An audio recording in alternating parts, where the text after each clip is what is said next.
On this episode of Assignment Discovery, travel back to the Revolutionary War and explore the most profound declarations of independence that led up to the final rift with England. Then relive the early battles of the Continental Army and see why the code phrase victory or death had special meaning for General George Washington. And stay tuned to find out what's new online from Discovery Channel School.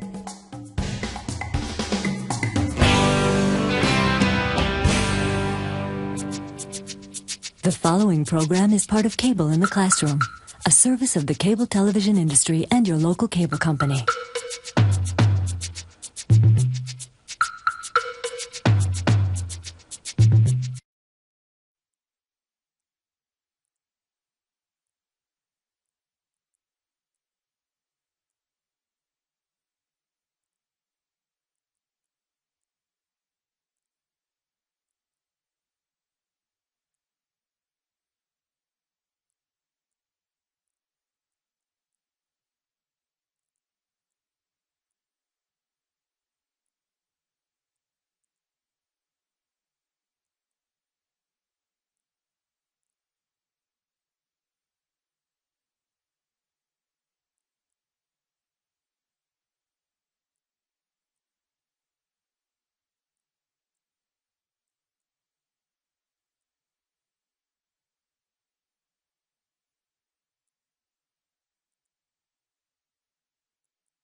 Consider this before viewing the Revolutionary War, Declarations of Independence. What do you know about the political climate in the colonies before the Revolution? As you watch the documentary, pay attention to the key events that caused the colonists to declare their independence from British rule. Listen for personal accounts of the war to see how different colonists felt about the break with England. Assignment Discovery now presents The Revolutionary War, Declarations of Independence.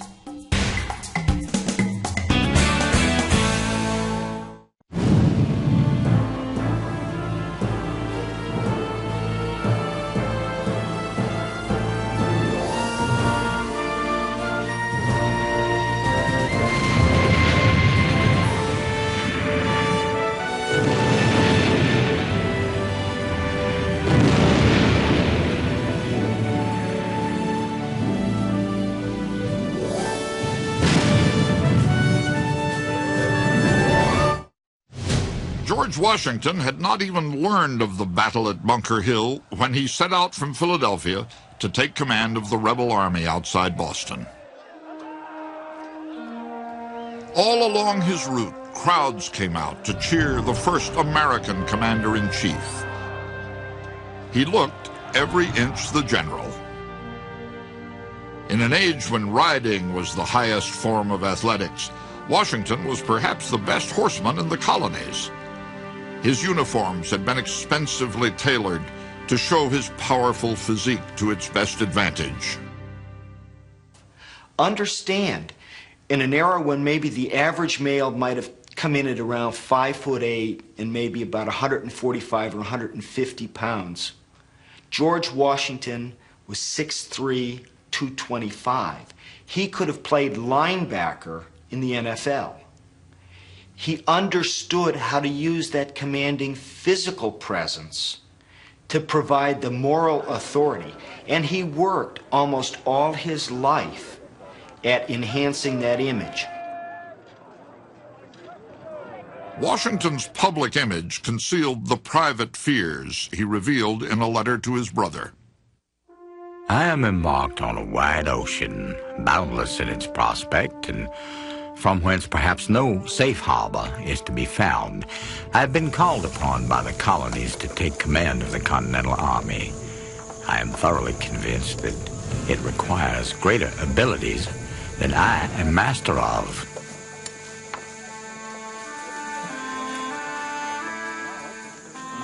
In his career, Washington had led men in only 2 small battles, and now he was taking charge of an army of amateurs. He arrived at Boston And his first reaction was one of, "Oh my God, what have I gotten myself into?" It wasn't only the lack of disciplined troops that discouraged Washington. As soon as he reached camp, he ordered an inventory of gunpowder. When he discovered there was only enough for each man to fire 9 shots, he was speechless for half an hour. He was short on cannon, muskets, and powder. Washington commanded an army that could not fight. In the North, other colonists were going on the offensive against Canada. The Northern colonists had always longed to annex Canada as a 14th colony. Now it seemed a necessity. Canada was a British possession, an ideal base for launching attacks on the colonies. Leading the attack was Irish-born Richard Montgomery, at 37, the youngest major general in the American Army. To support Montgomery, Washington chose Colonel Benedict Arnold to lead a second army to Canada. Arnold planned to take more than 1,000 men to Quebec via the rugged route up the Kennebec River, while Montgomery advanced up the more accessible Lake Champlain corridor. Arnold was relying on a 10-year-old map to guide him 350 miles, all upstream, through the Maine wilderness. It was late September by the time Arnold gathered his troops and supplies. The air was already chilled by the approach of winter, but Arnold set out anyway. Before long, the expedition's boats, hastily built of green wood, began to come apart. Then the food ran out. Arnold's troops began to eat their cartridge boxes, their shoe leather, their shaving soap. After 6 weeks, nearly 400 turned back. The rest struggled on through waist-deep, freezing water.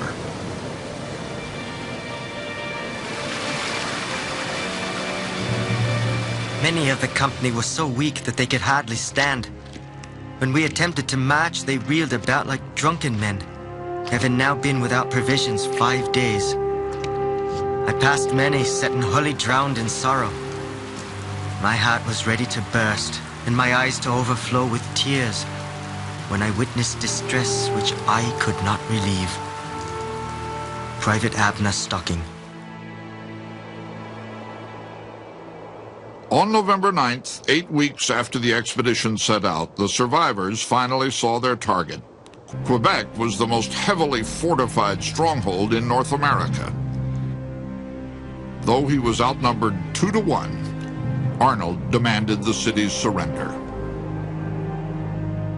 The British and Canadians, amply supplied, stayed comfortably behind their walls and waited for the invaders to starve or freeze to death. Then on December 2nd, Montgomery arrived with a supply of powder, several cannons, and an ambition equal to Arnold's.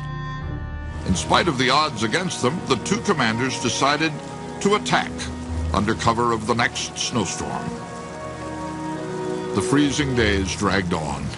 The sky remained clear. Finally, on New Year's Eve, just hours before most Army enlistments would expire, a blizzard struck. The Americans crept toward the city, but an alert sentry heard the crunch of their footsteps in the snow.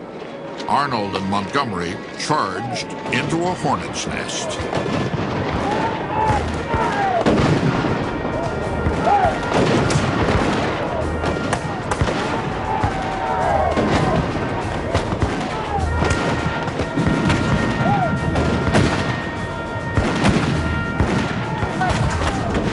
A musket ball broke Arnold's leg. Still, he tried to lead the attack, until his men finally persuaded him to limp to a surgeon a mile away. Montgomery was shot through the head and died instantly.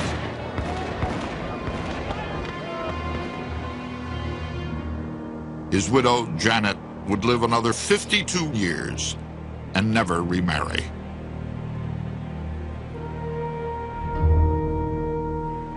When the battle for Quebec was over, the British had suffered only 18 casualties. 426 Americans were captured. 60 more were killed or wounded. The Americans failed to take Canada, failed to capture any weapons, and failed to close off a dangerous artery of invasion.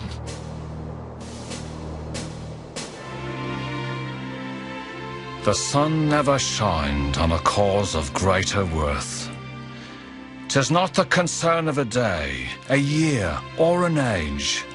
Posterity will be affected, even to the end of time. The writer of those words was an Englishman who had immigrated to the New World only a few months before the clash at Lexington and Concord. He was self-educated and penniless.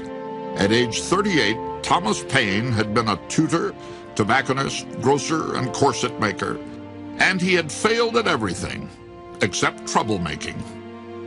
While he was in London, he enjoyed taking on everyone as a kind of 18th century Socrates. He was in the marketplace arguing with everybody. He became a tax collector, was fired from his job when he was caught handing out petitions to members of Parliament asking for higher pay for the tax collectors.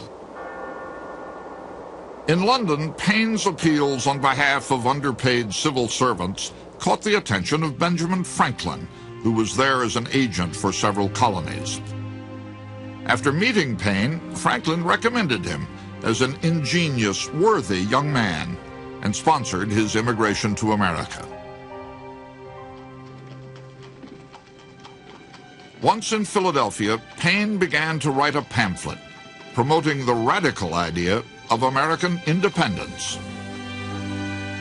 Thomas Paine had suffered all his life under England's class system, and he spared no venom in his writing. In January of 1776, after virtually every typesetter in Philadelphia had refused to touch his treasonous work, a rebel printer finally agreed to publish it. Common Sense was its down-to-earth title. In its 47 pages, Paine attacked the notion that England's king should be seen as a parent to the American colonists. He set out to dethrone the sacred institution of monarchy.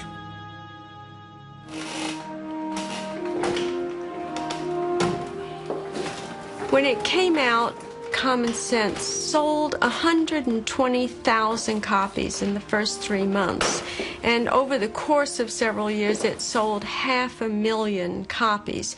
This was the equivalent, or almost the equivalent, of the Bible. Common Sense was read aloud from street corners and pulpits, in taverns, parlors, and schools. The brilliant pamphlet was published anonymously. People speculated it had been written by Samuel Adams, John Adams, or even Benjamin Franklin. Tom Paine was saying in this pamphlet what a lot of people were now thinking but had hardly dared to say out loud. In other words, that the colonies were at war with England. Outside Boston, George Washington's army was still locked in a stalemate. But the impatient commander was about to find help in the form of a portly, enthusiastic Bostonian named Henry Knox. Knox realized that the deadlock could be broken by artillery, and there were heavy guns already captured and lying unused at Fort Ticonderoga.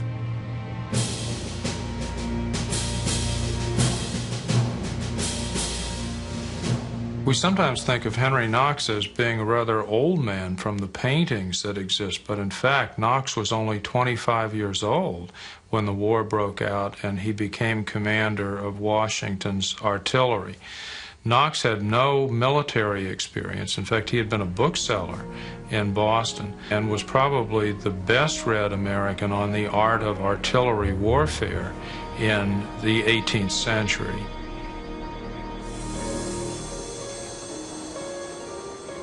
In the dead of winter, Washington ordered Knox 300 miles northwest through ice and snow to Ticonderoga. The ingenious Knox had a plan for turning the season to his advantage.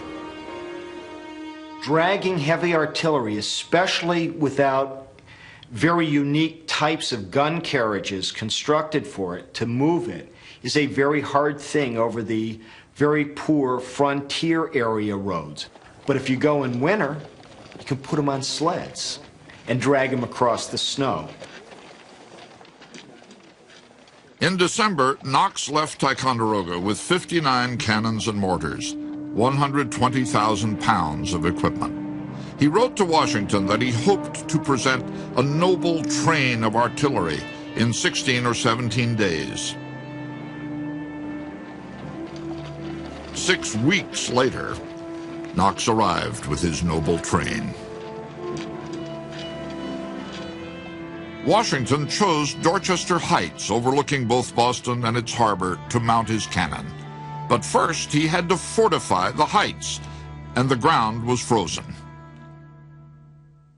Instead of digging trenches, the inventive rebels prefabricated their defenses, timber frames packed with hay, and hauled them into place overnight.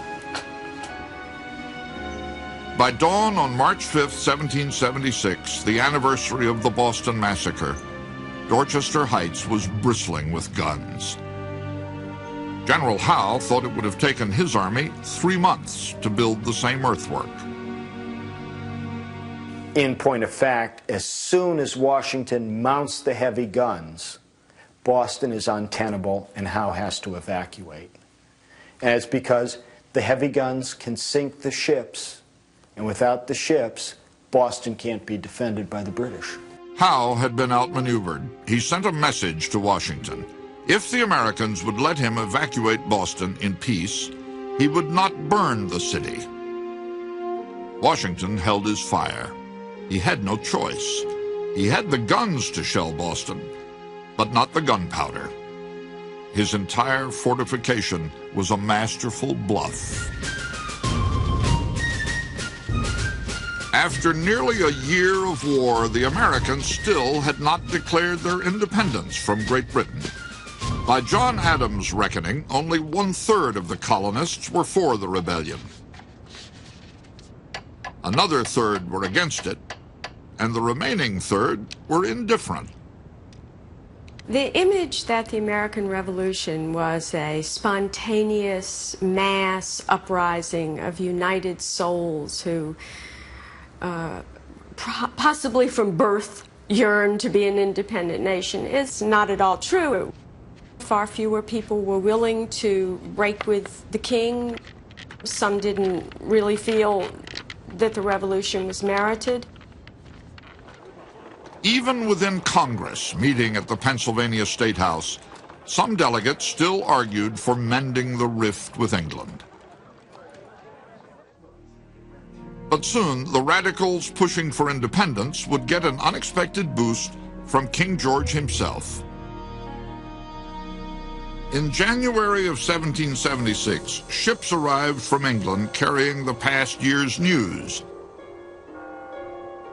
The king had announced to Parliament 3 months earlier that he was gathering a huge force to crush the rebellion. On June 7, 1776, Congressional Delegate Richard Henry Lee, a tobacco planter from Virginia, rose to offer the inevitable resolution. That these united colonies are free and independent states, that they are absolved from all allegiance to the British Crown. They wish to make a declaration of independence, not only for the sake of the civilian population who would see this break, would realize what it was for and would support it, but perhaps above all, for foreign opinion, so that other countries could formally note that these colonies had set up their own independent government and therefore, crucially, could negotiate with foreign governments, could contract alliances, and could receive aid. Congress appointed a 5-man committee to draft a Declaration of Independence, among them Benjamin Franklin and John Adams. But none of the senior members wanted the tedious job of writing it. The document itself, they believed, would be an historical footnote, a technicality. So the task was foisted on the committee's youngest member, 33-year-old Thomas Jefferson. Jefferson didn't want the job either. His mother had recently died, and he had just returned from Virginia after being bedridden for 6 weeks with a migraine headache. Nevertheless, during 2 hot June days and nights, in a second-story rented room, Jefferson bent over his portable writing table and produced the first draft of the most enduring protest document in the history of the free world. Jefferson's words, though magnificent, were not wholly original. He borrowed from his Virginia neighbor, George Mason, who in turn had borrowed from the 17th century British philosopher John Locke. Just weeks earlier, Mason had written in the preamble to the Virginia Constitution that all men by nature are equally free and independent and have certain inherent rights, namely the enjoyment of life and liberty. There's nothing new in the Declaration of Independence. If its arguments hadn't been familiar and understandable, it wouldn't have been a very powerful document of justification. What you might say was radical about it was, after all, it was an initial formal statement of the first of the modern revolutions against king government and an established legitimate constitution. After 9 hours of heated debate in airless rooms, Congress passed the Resolution for Independence. 13 separate English colonies now called themselves the United States of America. The delegates voted on July the 2nd, 1776, a date John Adams was certain would go down in history. On July the 4th, the President of Congress, John Hancock, was the first to sign the treasonous document.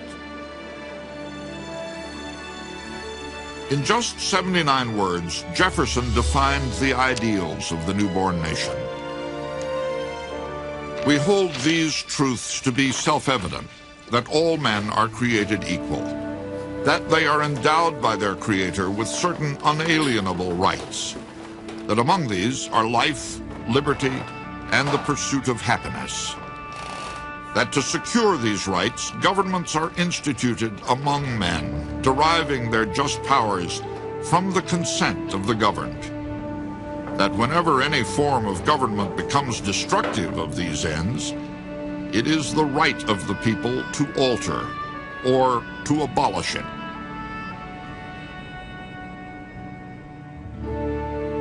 Although the man who wrote the Declaration of Independence championed the ideal of equality, Jefferson himself owned nearly 200 slaves. More than a third of the 56 signers were slaveholders. With the exception of one Catholic, all were Protestant, white, and men of property. They did not include most of the population of America in their new freedoms. Neither women, nor blacks, nor Indians, nor white men who had no land to their names. In London, newspapers decried the hypocrisy of a land of slaveholders declaring equality. But throughout America, the birth announcement of the fledgling nation set off riotous demonstrations. George Washington had the Declaration read aloud in camp. In New York City, a rebel mob pulled down the statue of George III and had the 2 tons of lead melted into 42,000 musket balls. As patriots celebrated the Declaration, Benjamin Franklin's oldest son began serving a 2-year prison term. William Franklin, the last royal governor of New Jersey, refused to renounce the King of England and was pronounced an enemy to his country. The elder Franklin never once visited his son or tried to help him. The bond broken between William and Benjamin Franklin was one of the countless ties severed by this ever-widening war.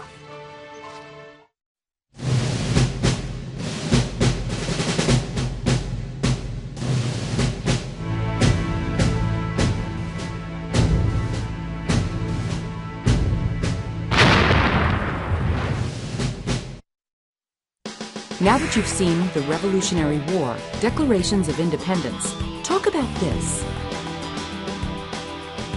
The documentary states that there was nothing new in the Declaration of Independence, but rather it took ideas from many sources.